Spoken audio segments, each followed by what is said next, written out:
Club, Frédéric Tadei.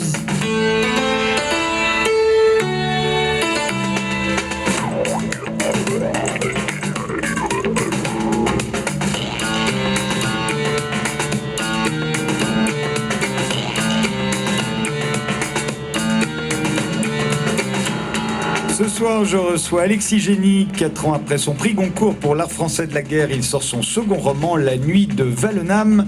Claus Guingamp, son œuvre d'art baptisée Art Warming the World, l'art avertissant le monde, a déjà été vu par 5,5 millions de personnes sur Internet. Je reçois également Pierre Jourde pour sa géographie intérieure, Jules-François Ferillon pour son roman Faussaire sur les faux tableaux, Jean Viard pour son essai sur la révolution du temps libre et des vacances, ça s'intitule Le triomphe d'une utopie, et le pianiste Philippe Cassard qui va jouer du Schubert le 14 juin à Lille et le 16 juin à la Salle Gaveau.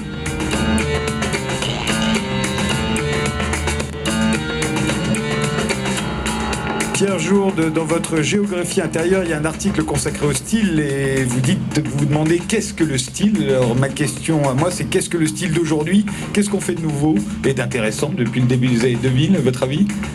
Je crois que vous l'avez quasiment annoncé dans le programme. Est-ce qu'on aurait pu imaginer avant 2000 que 5 millions de personnes voient une œuvre d'art sur Internet? Oui, c'est vrai. Je crois que c'est ça. Je crois que c'est l'explosion d'Internet avec toutes les possibilités que ça offre. Je crois qu'on vit une révolution qui est à peu près de la même dimension que celle qui a séparé le volumen et le codex sous l'Empire romain, ou que celle de l'invention ou développement de l'imprime au XVe siècle. Et ça ouvre des possibilités artistiques. Éric Chevillard, par exemple, a créé un nouveau genre grâce à Internet. Une sorte de nouvelle contrainte. Voilà, je crois, pour moi, la grande révolution. Il faut que vous expliquiez pour Éric Chevillard.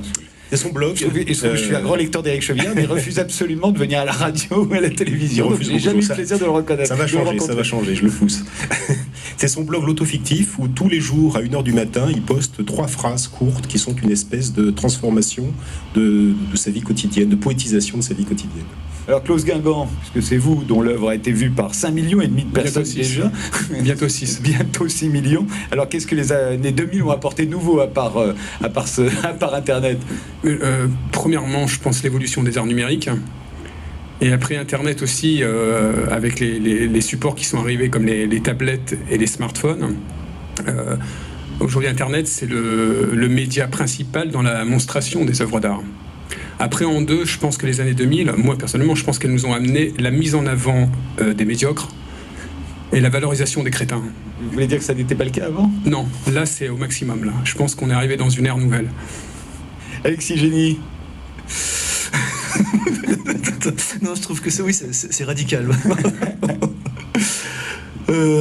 Donc la même chose, qu'est-ce qui est arrivé dans les années 2000? Moi qui aime la narration, le récit, je crois que c'est les séries.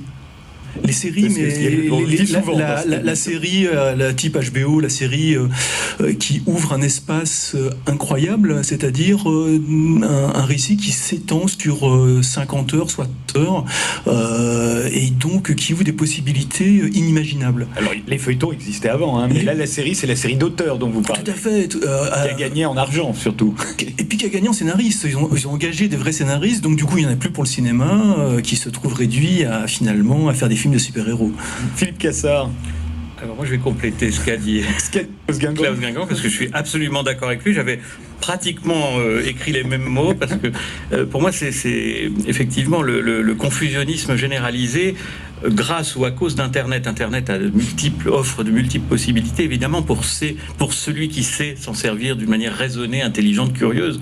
Mais c'est aussi le règne du confusionnisme, dans le sens où maintenant, dans l'art, on confond, tout un chacun confond le professionnel et l'amateur, le technicien et le bricoleur, et évidemment, c'est la porte ouverte à toutes les impostures, pistonnées en général par les grands médias dominants, et ça me navre terriblement. Pierre Jourde. Je vous ai déjà posé la question. Pardonnez-moi. Jules-François Ferillon. Contre l'optimisme général, je crois qu'il y a un désenchantement plus grand encore et une espèce de perte de repères. De repères, c'est pas le mot exact. Je vais faire un peu de Heidegger à la petite semaine, d'oubli de l'être. Klaus Guingamp, parlons de votre dernière œuvre d'art. Elle s'intitule Art Warning the World, l'art avertissant le monde. Elle a été déjà vue par 5 575 000 personnes. On s'achemine vers 6 millions. Vous me dites, bah oui, c'est logique. Pas assez, hein. Moi, je voudrais qu'on soit déjà en millions. Mais c'est normal, oui. On peut la voir sur Internet, bien entendu, à l'adresse suivante, www.art-warning-the-world.net, bien entendu. C'est une œuvre qui a été créée avec la collaboration de 202 artistes représentant 202 pays. Elle se compose de 202 drapeaux, 202 vidéos, 202 photos. Alors, racontez-la pour nos auditeurs qui ne l'ont pas vu, qui font partie des 6 milliards et quelques qui ne l'ont pas encore vu. Donc c'est une œuvre qui est en attente de production depuis 2000. Mais là, j'ai senti en juillet 2012 qu'il y avait urgence. Donc je suis passé à l'action. Et ça a mis 30 mois quand même. Bah oui, mais ça prend du temps de chercher et de trouver un artiste visuel dans chaque pays du monde. C'est-à-dire qu'il y a plus de pays représentés dans cette œuvre qu'aux Jeux Olympiques. Que tout ce qui a été fait sur cette planète depuis le début d'ailleurs. Mais il y a un pays où il n'y a pas d'artiste. Un seul. Ouais, un seul. Ça n'existe pas. C'est quel attendez, il faut que je m'en souvienne à 1000 pardons. C'est Kiribati. Voilà, Kiribati, il n'y a pas d'artiste. Vous avez essayé à tout, vous avez frappé à toutes les portes. Moi, je ne l'ai jamais. J'ai tout trouvé, y compris les dictatures ou les pays totalitaires. À chaque fois, vous avez cherché un artiste qui habite dans ce pays-là. Ils vivent tous dans leur pays. Voilà, c'est pas des exilés, ils sont pas tous à New York. Non. Même si 4 ou 5 ont migré depuis, l'Iranien vit en Allemagne, enfin, il y a des gens qui ont migré, bien sûr. Ne serait-ce que parce qu'ils se sont affichés sur Internet dans cette œuvre, peut-être. Non, je pense que c'était déjà un peu chaud pour eux, pour certains, notamment pour le street artiste iranien, qui avait déjà fait des séjours en prison. Non, mais une fois qu'un artiste accepté, il fallait aussi, c'est gentil, c'est bien d'accepter, et de vouloir défendre la liberté qui va disparaître, mais c'était faire l'œuvre. Alors, il faut bien comprendre que vous l'avez demandé à tous d'inscrire ce drapeau. De traduire dans leur langue nationale, ou leur langue nationale, une phrase de moi qui dit, qui est vieille, mais qui est quand même nouveau. Voilà, qui dit « Quand le mot liberté disparaîtra des dictionnaires, il sera trop tard pour agir ». Parce que je sais que la liberté va disparaître, c'est pas je pense, c'est pas je suppose, j'en suis certain. Et ça commencera, les signes seront les disparitions, la disparition de ce mot dans les dictionnaires. Il y en aura d'autres. Je pense que le mot amour aussi sortira au bout d'un moment du dictionnaire. Ça vous fait une prochaine œuvre globale? Non, je pense pas. Non, parce que celle-ci m'a énormément fatigué. Ah bah oui. Si vous avez les moyens de produire une œuvre comme ça, enfin j'entends les moyens financiers, ça peut être relativement... ça prendra un peu moins de temps, mais c'est confortable.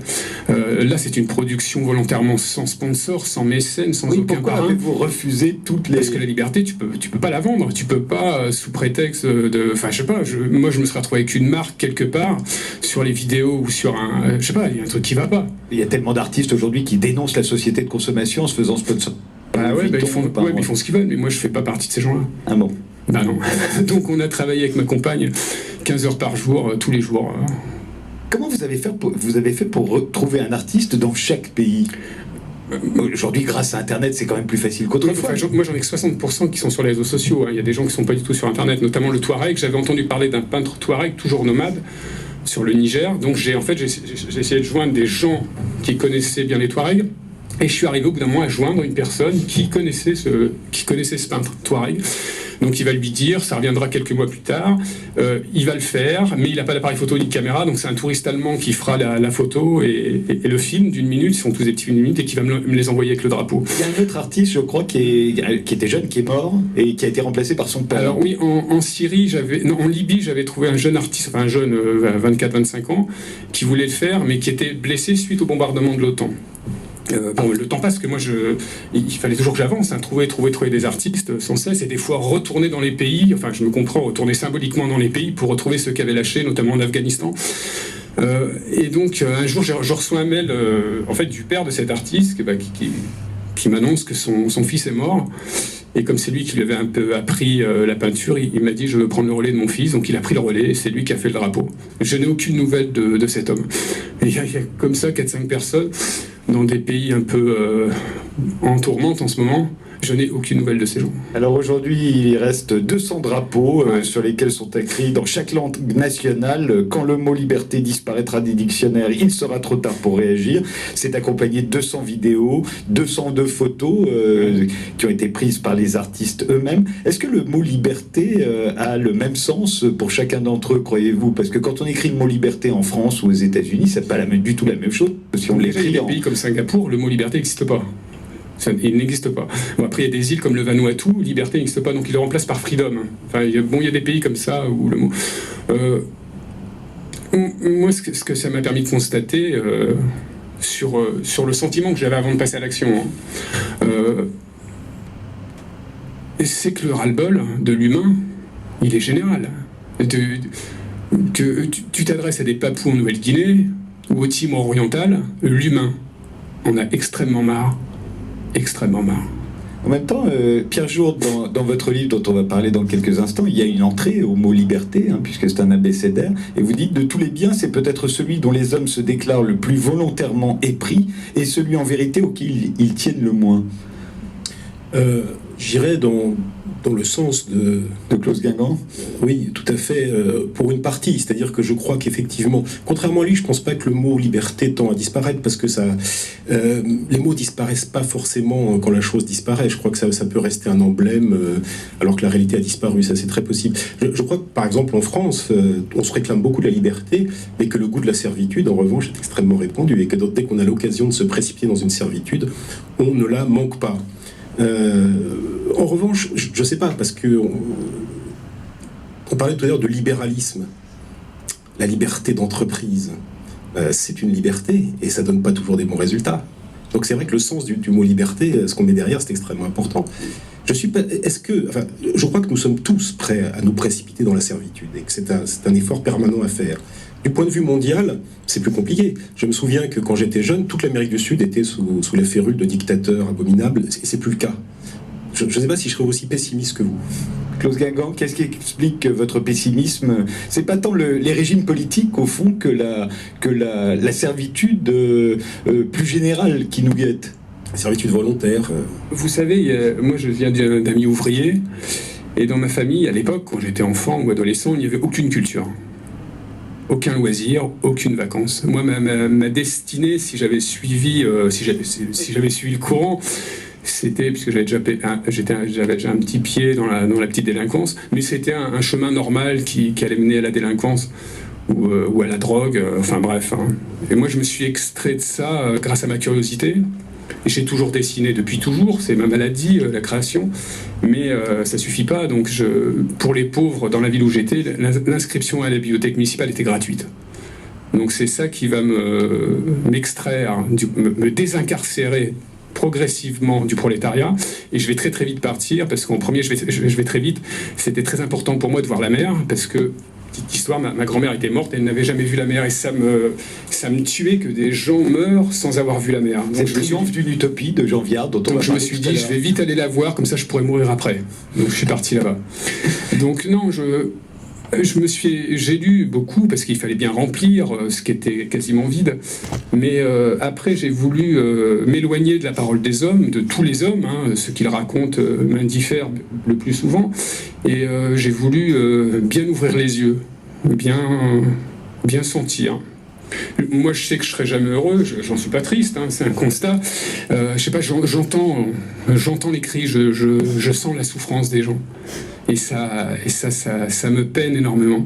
Donc peu importe qu'il existe des artistes mondains qui font comme si tout va bien et qui font un art qui pour moi ne sert strictement à rien, à part à rajouter de l'argent sur leur compte bancaire et à faire croire à leurs acheteurs qu'ils sont devenus intelligents tout d'un coup. Mais il y a du gâchis, Et je pense vraiment que les gens, et je l'ai constaté avec cette œuvre, sont extrêmement fatigués. Warning the World, c'est donc à l'adresse www.art-warning-the-world.net. On peut les acheter, ces œuvres? Alors, bien sûr que non. Bien sûr que non. Il y aura une exposition dans 3 centres d'art en Hollande à partir de fin décembre. jusqu'à janvier, et aussi fin août à Miami, à l'Institut des Arts Contemporains à Miami. Mais je ne fais aucune démarche, j'en ai fait toute ma jeunesse, ça sert à rien, donc je laisse venir les gens de bonne volonté à moi. Et apparemment, déjà 5 575 000 à être venus, donc. Ouais, mais c'est passé, c'est une question de moyens, vous savez, faire connaître quelque chose. Si vous comptez que sur les réseaux sociaux, c'est impossible. Il faut des moyens colossaux pour faire connaître une œuvre. Et malheureusement, je ne les ai pas.